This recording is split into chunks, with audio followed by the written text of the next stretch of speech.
Today I would like to bring to your attention the case of 55-year-old Kate Prout, who disappeared without a trace one November afternoon in 2007.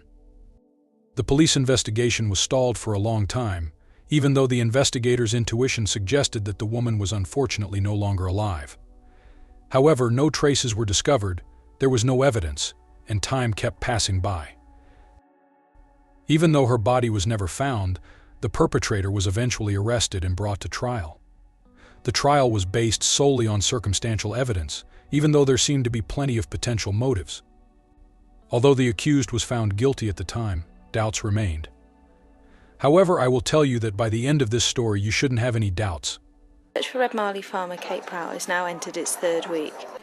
Today her brother made an emotional appeal for information on her whereabouts. It's almost a month since Kate, my sister, disappeared, and we're all extremely worried to her disappearance. It's most unusual and out of character with Kate. Kate is a very caring person. She likes art. She's artistic and she likes sketching. She does the flowers in the local church. She enjoys the countryside. She loves walking the dogs.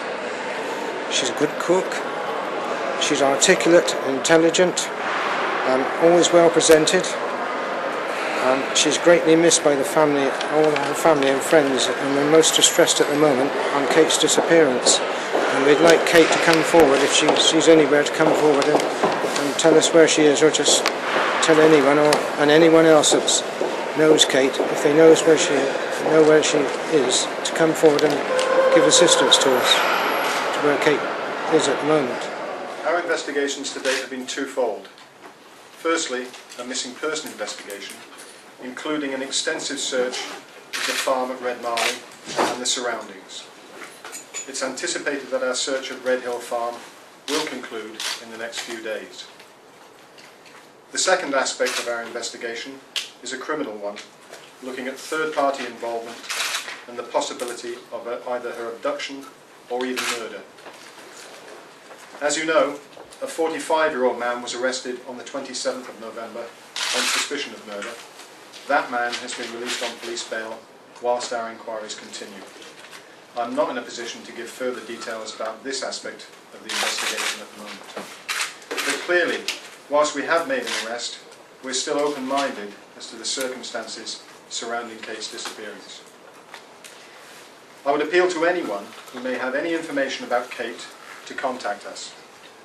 I'm particularly interested in her movements on Monday the 5th of November and during the weekend prior to the disappearance. Also, I would like to hear from anyone who may be aware of any unusual activity in Red Marley on the day of her disappearance or the preceding weekend. Thank you. Kate Wakefield was born on January 22, 1952. She had 3 brothers and 2 sisters. She grew up on a farm in Gloucestershire. Kate decided to become a teacher and later worked in a primary school. Her brothers followed in their parents' footsteps and took care of the farm. One of them, Ted, stayed on the family farm where he built his own house. When their parents died, the family property was sold, and the money obtained from the sale was divided between Kate and her sister. This large influx of cash allowed Kate to retire early. She then lived with her brother Ted and helped him with his daily chores. Kate was independent, confident, and quite stubborn, with a strong character and a tendency to insist on her own way. On the other hand, she was also an artistic soul. She was sensitive, very dedicated, and caring, but also a bit unpredictable. In 1999, Adrian Prout moved to the farm where she lived with her brother. The man had just ended a long-term relationship and was trying to rebuild his life. He lived in a caravan on the Wakefield's farm and helped with the farm work. He also owned a pipe-laying business. Adrian was extremely ambitious and hardworking. He was also said to have a good head for business. Ted and Adrian became friends, and additionally, a special bond developed between Adrian and Kate. Although she was 10 years older, and their characters differed greatly, they quickly fell in love and their relationship blossomed. They were the perfect example of opposites attracting. Adrian was a homebody, calm and quiet, and liked everything to be properly planned and organized. Kate, on the other hand, was full of energy and very sociable. She loved traveling, going to the theater, and meeting new people. When they met, neither was looking for love or a relationship, yet their paths crossed. In 2000, the couple got married, and Kate invested the money from her parents' inheritance in buying a house in Frampton on Severn, where she lived with her newlywed husband. Everything was going great. When in 2004 the couple had the opportunity to buy their own farm at a very reasonable price, they didn't hesitate for long. They sold the house they were living in at the time for a substantial profit and moved to Red Marley. It was the fulfillment of their dreams. Adrian had always wanted his own farm and was overjoyed. For Kate, it was also her little paradise on earth. She could walk with the dogs in the surrounding area for hours. The couple quickly became part of the relatively small local community. Kate attended church every Sunday, was always friendly, and talked to neighbors whenever the opportunity arose. Adrian, on the other hand, began organizing pheasant hunts, which quickly became popular. It cannot be denied that they were also very financially profitable.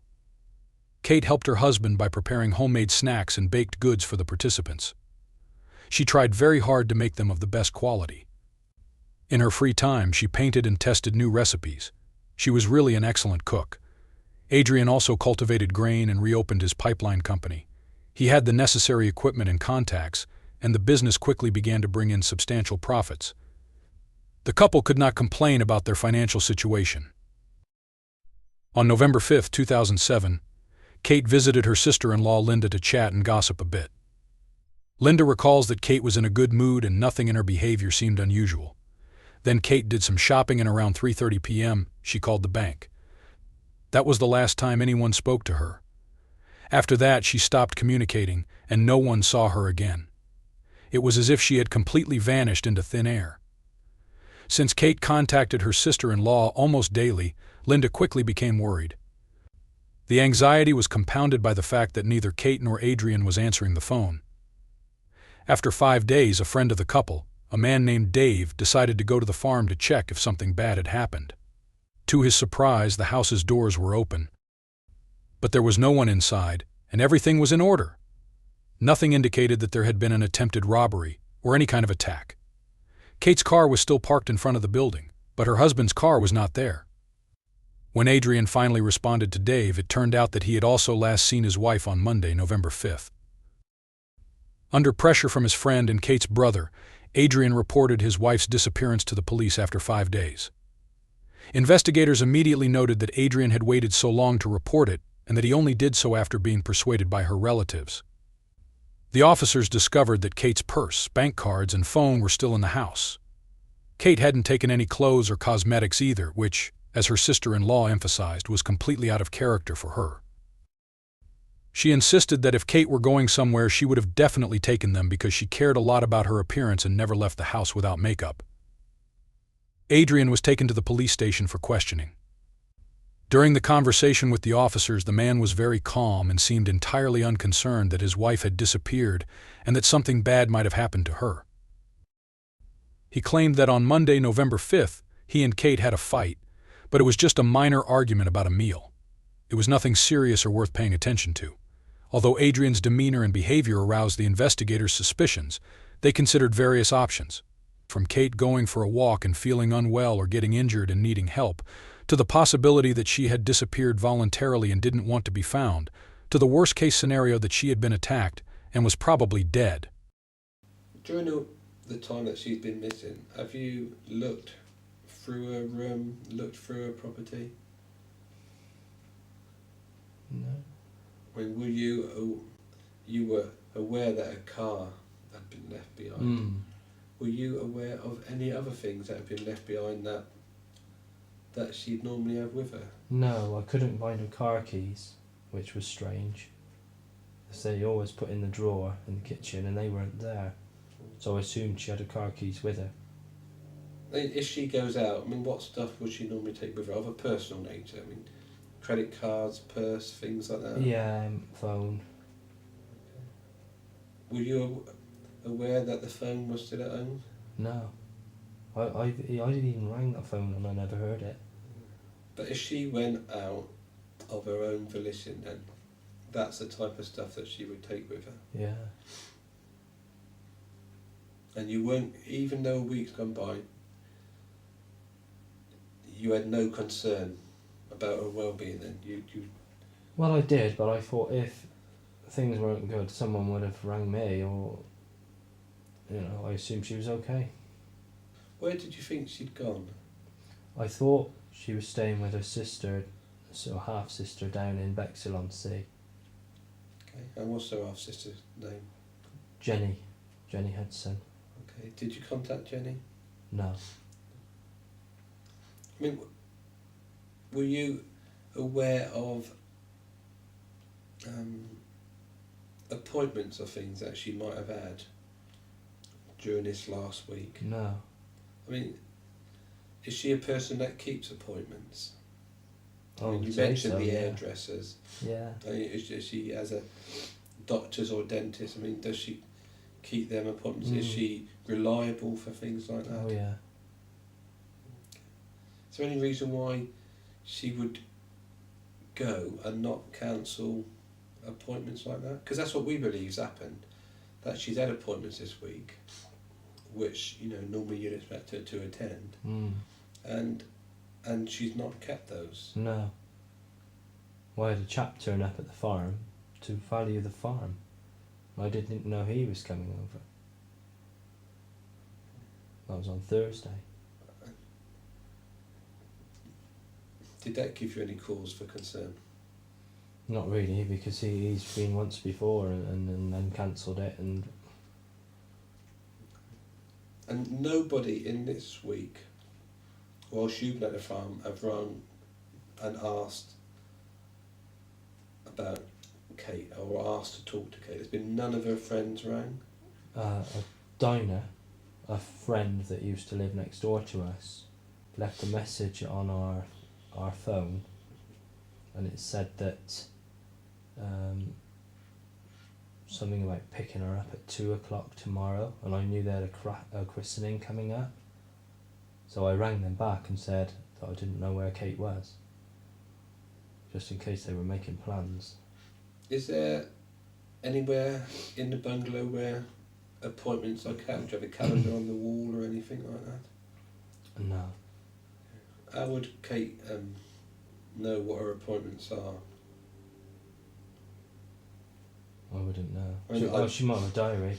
Yeah. Well, she has got a diary. I know she's got a diary. So, do you know whether she uses that diary for appointments? Well, yeah, I would have said so. Okay. Where do you keep your appointments? I mean, do you have your own diary? I haven't got a diary. I have. If I get a dentist appointment on a little card, I keep it in my pocket. Okay. Do you have anywhere that you record weekly visits and stuff like that? No. What made you finally decide to call the police yesterday? Well, David, a friend, he rang me up. Well, I saw missed calls on my phone on the Friday night, and then time I got back it was 11:30. I thought I won't ring him now, and in the morning I'll ring him. And then he rang me Saturday morning and said, well, I'm concerned about Kate. And I said, well, I thought she was with her sister. And he said, no, we've tried her sister. And I said, well, have you tried so and so? And everyone I mentioned, he tried. So we sort of said we better get the police involved. And whose decision was that to get the police involved? Mine. Okay. And there's been no contact from Kate since you last saw her around lunchtime on Monday the 4th? No. Have you had any missed calls on your phones from numbers that you don't recognise, or No.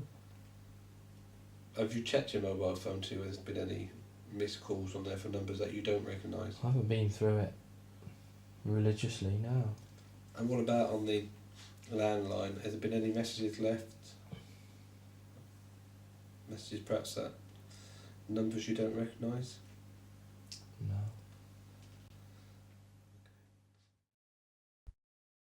The officers sought help from the local community, appealing for anyone who had seen the woman recently or had any information on the matter to come forward.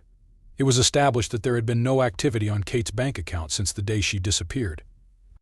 The same was true for her email inbox and her calls and texts. After talking to the woman's relatives, it quickly emerged that Kate and Adrian's marriage was far from ideal and was on the brink of divorce. The problems began shortly after they moved to the farm when Adrian's daughter from a previous marriage, Laura, moved in with them. The situation was difficult for both parties. Laura had to accept her father's new partner, and Kate, who had never had children, had to accept the girl's presence in their home. Although Kate tried to maintain good relations with Laura, there was constant tension and a nervous atmosphere. The breaking point came during Christmas 2006. Laura invited her boyfriend over. On the second day of Christmas, Kate had been preparing a festive dinner for the four of them since morning. When everything was almost ready, Laura suddenly changed her mind and decided she and her boyfriend would eat elsewhere. Kate frankly expressed her thoughts about such behavior, leading to a huge argument between the women. That day, Laura decided it was time to move out. Adrian, of course, sided with his daughter and, after she left, argued with his wife. First, the couple yelled at each other in the kitchen, and then the fight moved outside. There, Adrian grabbed Kate and pressed her against the car, pushing so hard with his body that he dented the passenger side door. For the first time, the word divorce came out of his mouth. The differences in the couple's approach to life and their personalities became more apparent and increasingly troublesome for both. They quarreled and made up. Their relationship at that time was very turbulent. In February 2007, another incident occurred. During an argument involving throwing plates, Adrian forcibly dragged Kate into the garden, where there was an empty pool at the time. Holding her by the neck over its edge, he threatened to kill her. Kate was afraid for her life, as Adrian was in a complete frenzy. After he let her go, she called the police. Adrian was arrested, but due to a lack of sufficient evidence, since it was only Kate's word against Adrian's, no further action was taken, and he was ultimately released. Kate then decided to move in with her brother Richard and his wife Linda. She was simply afraid of her husband. Her sister-in-law recalls that it was only then that Kate confessed that although Adrian was earning well, he didn't consider the money theirs, despite their marital joint property. Kate paid for everything from her savings, even the furniture she bought for their home. After Adrian attacked her, Kate contacted a lawyer. She realized that since a large portion of the money used to buy the farm with her husband came from her inheritance, she should receive a substantial sum from him in the event of a divorce. A month after the unfortunate incident, Adrian called her and asked to meet and talk calmly. They agreed to meet at a local pub, where they had a pleasant time and then returned to the farm, where Kate stayed the night. However, by morning, Adrian was cold as ice towards her. Despite everything, Kate decided to stay home, wanting to deal with her affairs, including financial matters. The following months were an emotional roller coaster for her. Adrian was sometimes extremely kind and charming, and then he would say they had to separate. Kate couldn't understand his behavior but still believed that their problems could be worked out. Unfortunately, things only got worse. Kate introduced another woman into her husband's life, who she later became very jealous of. In the summer of 2007, Kate decided to go on vacation with her half-sister. Her husband was working on installations in Yorkshire, so she decided to hire someone to help with walking the dogs and watering the plants during her absence. That's how Diane Bellamy appeared on the farm, and Adrian took a liking to her. Kate was surprised upon her return that the two got along so well. Sometimes they even went hunting together, and Kate would prepare food for them. Soon, however, she started to get jealous and suspected her husband of having an affair. Diane claimed it was nonsense, and that she had a partner and felt no affection for Adrian. As a last-ditch effort to save her marriage, Kate decided to book a trip to Italy. However, Adrian said he didn't want to go and suggested that his wife take her sister-in-law instead. Adrian was able to tell Kate directly that he couldn't wait for her to disappear from his life or that she was fat, old, and unattractive compared to Diane. Kate had really had enough, and at a certain point she just exploded. During one of the hunts, which Diane also attended, Kate spent most of the time sipping wine. That day she got up on the wrong side of the bed and was nervous. Finally, in front of everyone present, she began insulting Diane and once again suggested that the woman was having an affair with her husband. After the hunt, when everyone went to the pub, Kate continued to indulge in stronger drinks. She usually drank alcohol only occasionally, but that day she drank quite a lot, and at some point her emotions got the better of her. Kate began to insult Adrian, his daughter, and her boyfriend, and finally slapped her husband. Most of the guests, embarrassed by the situation, left the pub. That day, Kate did not return to the farm and decided to definitively separate from her husband. When the police finally had a full picture of what Kate and Adrian's marriage was like, they knew they had to focus primarily on finding probably the woman's body and collecting evidence that would confirm her husband's guilt, because everything indicated that he might be responsible for Kate's disappearance. One of the largest searches in the history of Gloucestershire was conducted. For 6 weeks, 60 officers tirelessly combed through the farm and its surroundings. They also used a helicopter and the help of sniffer dogs. The area of the farm itself was huge, plus the adjacent forest areas. Unfortunately, nothing was found at all. The house was also searched very thoroughly. Phones and computers were seized for analysis. However, the technicians were unable to secure any traces. There were no traces of blood or signs that someone had tried to clean the house. Nothing indicated that the house was the scene of a crime. Only a sniffer dog, trained to detect the smell of corpses, caught a scent in the living room between the sofa and the patio door. This could have indicated that Kate's body had previously lain there. Unfortunately, no physical evidence could confirm this. While the technicians were conducting tests in the house, Adrian moved in with Kate's brother, his friend Ted. It was on Ted's farm that Kate had met her future husband. Ted later admitted that when Adrian stayed with him, he behaved very strangely. Pat was washing up, and she said, "Oh, Kate's going to look a fool, when the police find her and she's caused all this trouble." And Adrian turned around and said, "She's never coming back." And when he said that, it suddenly struck me. He knew more than he'd ever told us. The police tried to reconstruct what Kate did on the day of her disappearance. They determined that she had called the bank to confirm if the information about the amount of the inheritance that had been invested in buying the farm was ready. It also came to light that Kate had withdrawn £15,000 from the joint account she shared with her husband to cover legal costs related to the divorce. It also turned out that after deciding that she was finally ready to separate, she seemed to come alive. Her sister-in-law recalls that Kate was almost joyful at regaining control of her life. She also spoke to a lawyer, seeking advice on what amount she should demand from Adrian. Initially, it was to be £600,000, but the lawyer advised her that, given the significant increase in property prices, she should demand about £800,000, as the farm's value at that time was around $1.2 million. Her husband was prepared for Kate to want around $600,000, but with a higher amount, he would have to sell the property to pay the portion due to his wife. It was well known that the farm was everything to him, and he didn't want to lose it. For the investigators, this also meant a possible financial motive for the crime. They still considered the alleged romance with Diane. After analyzing Adrian's phone data, they found over 170 calls and text messages exchanged with Diane. On the day his wife disappeared, he even texted Diane that he loved her.